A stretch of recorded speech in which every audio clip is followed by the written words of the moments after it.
Jorge, muito obrigado pela presença, muito obrigado pelo seu tempo. E essa é uma grande oportunidade para o IRI entrevistar um grande pensador brasileiro, um intelectual da sua envergadura.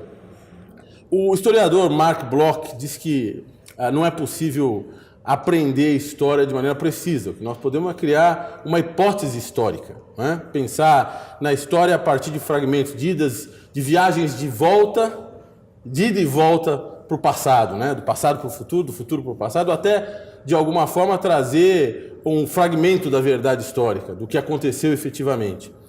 Você estudou a história do Brasil como poucos e a história da atividade empresarial no Brasil, do desenvolvimento do capitalismo no Brasil.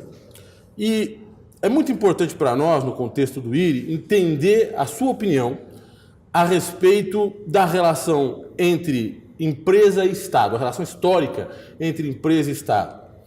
Nós estamos vivendo um momento em que muito se fala de uma oscilação entre a esquerda, o campo progressista, e direita, o campo liberal. Como é que o Estado brasileiro se comportou ao longo dos anos em relação à atividade empresarial? Ele foi um Estado indispensável para a atividade empresarial, que proveu elementos para a geração de lucro e que, de certa forma, ajudou o capitalista, ou, ao contrário, ele agiu para distribuir riqueza? Como é que você vê isso? Bom, o Brasil foi formado, a formação do Brasil é de um mundo novo, ou seja, pessoas saíram da Europa quase feudal, entrando na era mercantilista, vieram dar num lugar que tinha gente ocupando, que eram povos que desenvolveram uma tecnologia muito grande de lidar com a natureza tropical, e ao longo do tempo acabaram trazendo mão de obra cativa de um terceiro continente, que é a África, para trabalhar como escravo. Portanto, é a primeira sociedade no mundo que se formou com gente de todo o mundo num lugar só. E nesse formar-se, empreender foi a regra desde o primeiro que ficou aqui. Eu sempre uso o exemplo da Guaibim Pará, que era uma filha de chefe Tupinambá, que nasceu numa aldeia, casou-se com Diogo Álvares Correia, que é um náufrago português, e os dois juntos começaram a fazer um negócio que era a troca de ferro por pau-brasil. Enriqueceram nesse negócio. Guaibim Pará, em 1528, foi para a França, junto com o marido e outras mulheres do marido, lá se batizou e agora conhecemos seu nome, Catarina Paraguaçu. Ela morreu rica, tendo nascido numa sociedade tupinambá, morreu rica numa sociedade ocidental. Ele, tendo nascido no mundo feudal português, morreu como empresário rico em Salvador. Esta fusão de elementos tem no centro a atividade de empreender. O que é isso? Você morrer numa posição diferente daquela que você nasceu porque você fez algo, você empreendeu algo na vida. Isso era uma ideia nova e o Brasil foi um primeiro espaço no mundo onde essa era a razão central de todo mundo estar junto ali naquela sociedade, ainda que seja para fazer desigualdades, como no caso da escravidão. Então, é esse universo novo, que é o universo que a gente conhece hoje, global e empreendedor empresarial, é a vida do Brasil. O governo, o meu livro chama 5 séculos, História da Riqueza no Brasil, 5 séculos de pessoas, costumes e governos. Porque quem fez esse mundo foram as pessoas, os seus costumes e os governos, porque tem várias instâncias de governo no Brasil, desde sempre, tiveram cada um seu papel.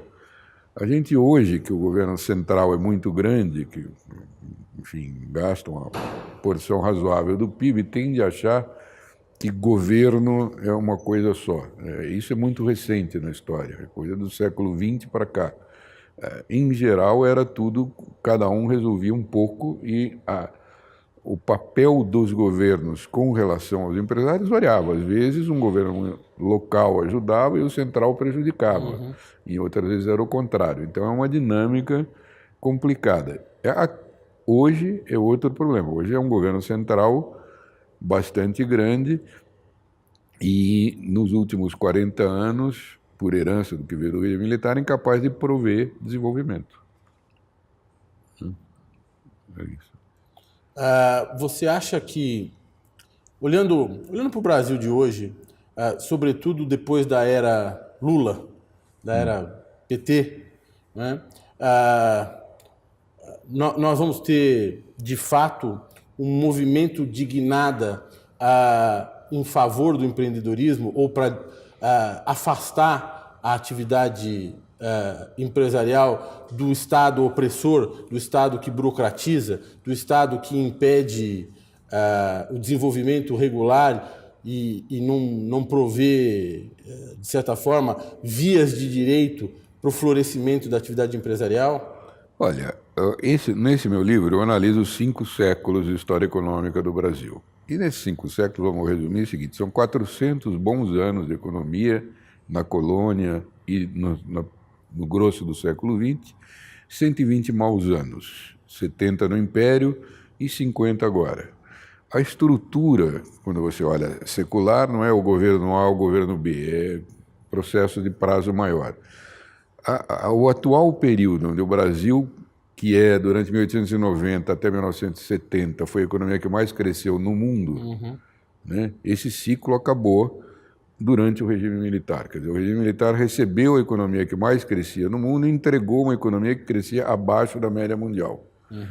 Por quê? Porque teve ali um crescimento gigantesco do Estado, que não foi desfeito, nem é pensado, enfim.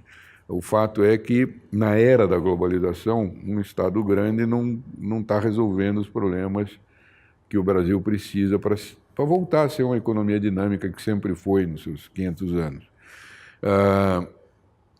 E, evidentemente, que o foco aí é nacional. Então, não é a questão de que, se você... Tem muita gente que é, aspas, à direita, que pensa num Estado grande, claro. E tem muita gente que é, aspas, à esquerda, que pensa nisso.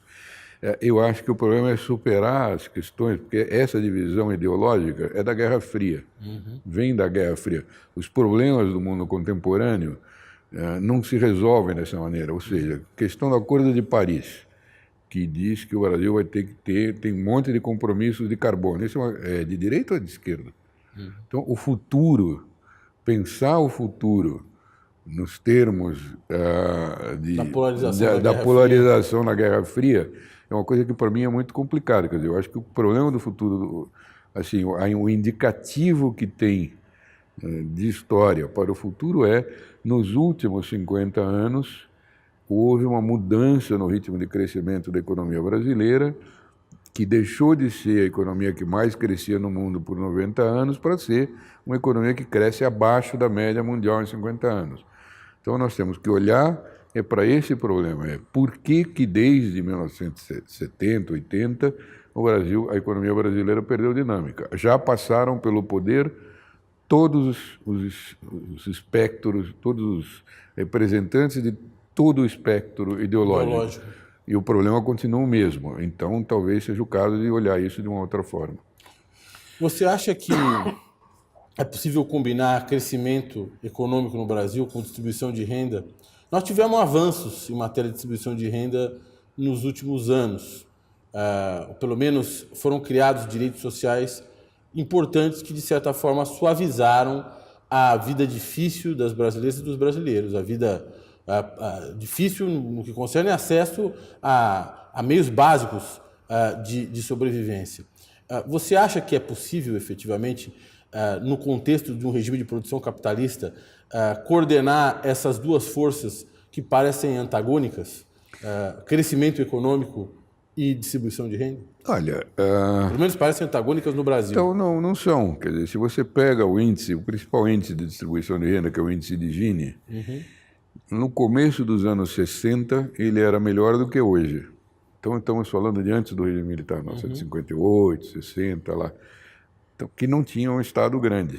Então, não necessariamente, isso é outra coisa que a gente precisa repensar no Brasil, é que a correlação entre ação estatal e distribuição de renda não é uma correlação relevante estatisticamente nos últimos anos. Ao contrário, você tem indícios de aumento do Estado e piora da distribuição de renda. Então, essas coisas têm que ser vistas também de um outro modo. O modo tradicional de pensar que qualquer ação do Estado é distribuição de renda ou que qualquer melhora da distribuição de renda vem da ação estatal, em parte é verdade, mas Eu não sei como é, as transferências de renda no Estado hoje são gigantescas, porque o Estado é muito grande. O resultado é pequeno, então é difícil. Mas é plausível pensar que o capitalista faria isso espontaneamente, sem uma ação direta do Estado? Mas Ou seja, o que ele resultado, transferiria parte da sua renda? não é isso. O problema, assim, o argumento é outro. Quer dizer, então, como é que a gente explica o que acontecia no Brasil antes de 1960? Que a distribuição de renda é melhor que hoje. Você E tinha não um tinha projeto. Estado, assim, mas não tinha Estado distribuindo renda, a distribuição era melhor. Então, qual era o mecanismo pelo qual os ganhos da riqueza geral se transformavam em renda para todos? Né? Basicamente era salário nos anos 50, 60, etc. e tal. Que é um mecanismo de distribuição. Quer dizer, a empresa cresceu, o contrato está pagando mais, você tem um efeito de distribuição ali com o crescimento da economia. Você não acha que o projeto getulista, que se afirma a partir dos anos 30 e que representa um ganho de musculatura estatal, sobretudo, não apenas em relação a isso, mas sobretudo para afirmar uma legislação trabalhista, uma legislação que, de certa forma, dirige as relações entre capital e trabalho, algo que me parece importante para esse efeito de distribuição de renda que você se refere. Então, necessariamente, você vê o governo central, no pós-30, o governo central no Brasil era muito pequeno na Primeira República, alguma coisa como 2, 3% do PIB. Pós-30 chegou a 6%, até os anos 60. Então, não era um Estado grande. Era um Estado que tinha muita intervenção, mas não era um Estado grande em relação à produção. A grande estatização no Brasil foi comandada pelo Roberto Campos, que é o ídolo liberal do Brasil. Entendi. Ele triplicou o tamanho do Estado em 15 anos, 64, 74, 10 anos. Né? Ou seja, você está Então, eu dizendo que estou dizendo o seguinte, que quando a gente olha pelos números e pela história, não é igual olhar quando você olha na discussão ideológica de hoje. Então, e foi quando piorou a distribuição de renda. O aumento do Estado dos anos 60 com o regime militar coincide com a piora da distribuição de renda. Então, não dá para fazer uma correlação entre o Estado distribuir renda com esse evento histórico. Ali é mais o contrário. Né? Quer dizer, então, o Estado piorou a distribuição de renda, a ação dele. Enfim, esse tipo de coisa, esse livro é montado todo com os números reais. Então, esse livro não é montado com quem as pessoas prometem, mas com quem entregam. Sim, você tem uma empiria, uma análise de dados que fala por si. Perdão. Mas talvez o que a gente possa, de certa forma, interpretar a sua fala dizendo que Estado atuante não é a mesma coisa que Estado gigante. Estado grande, tentacular, caro, pesado, ineficiente, não é o mesmo do que um Estado, não é a mesma coisa que um Estado com uma atuação importante, intervencionista, às vezes até intervencionista. Na verdade, o argumento do livro é o seguinte, que o tamanho do Estado varia de acordo com as conjunturas mundiais. Né? O problema é o que produz riqueza e o que não produz. Então, o Estado brasileiro centralizado, interventor, fez entre o período 30 e os anos 60, ele fez com que o crescimento da economia brasileira fosse muito maior que a média mundial.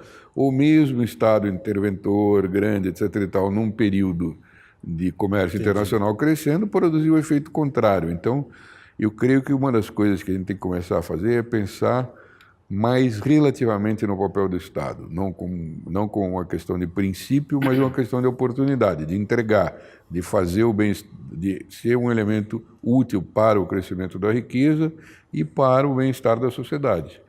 Né? Não é o como faz isso varia de época para época.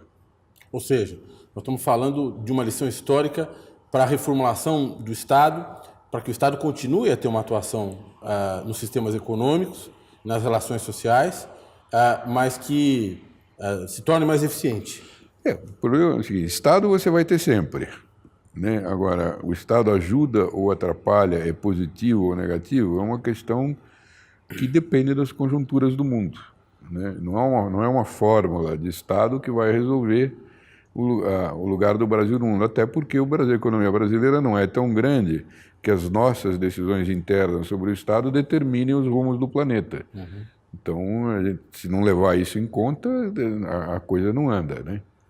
Se você pudesse fazer uma sugestão, para terminar a nossa conversa, uma sugestão para o próximo presidente da República, uma sugestão que a história talvez proveja ao próximo presidente da República, qual seria? Olha, eu sempre repito uma coisa seguinte: historiador é bom para falar sobre o passado. Eu não tenho a menor ideia dos desafios, qual será o presidente e que desafios. Os desafios a gente sabe mais ou menos, mas como ele vai enfrentar não se sabe. Dar conselho para o presidente da República sendo historiador é que nem cronista de futebol que diz assim, aos 44 do segundo, o empate foi justo, tal, assim, pimba, gol, acabou, né? Não tenho ideia.